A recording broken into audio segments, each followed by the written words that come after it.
ఈరోజు చాలా మంది అంటే ప్రకృతి లేకుండా మనిషి బ్రతకలేడు. అలాంటి ప్రకృతిని మనం నాశనం చేస్తున్నాం. కనీసం భావితరాలకి కొంత మంచి చేయాలి, ఈ భూమి బాగుండాలి అంటే చెట్లనే ఉండాలి. అందుకని వర్షాలు స్టార్ట్ అయింది కాబట్టి చెట్లను నాటితే భవిష్యత్తులో కొంతమందికైనా మంచి గాలిని అందించాలంటే ఇప్పటి నుంచి మన జనరేషన్ అంతా కూడా చేయాల్సిన ముఖ్యమైన పని వచ్చేసి మొక్కలు నాటడం, వాటిని సంరక్షించడం.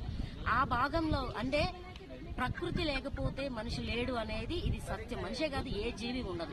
ప్రకృతిని కాపాడవలసిన బాధ్యత కూడా మనిషిదే.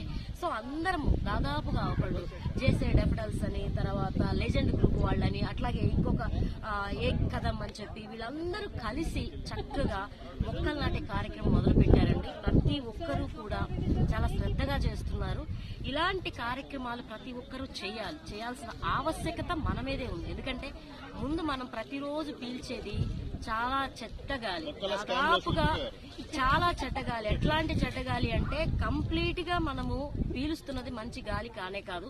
మంచి గాలి మనం పీల్చకపోయినా భవిష్యత్తులో మన పిల్లలకైనా అందించాలంటే ఖచ్చితంగా మనం చేయాల్సిందే. Thank you.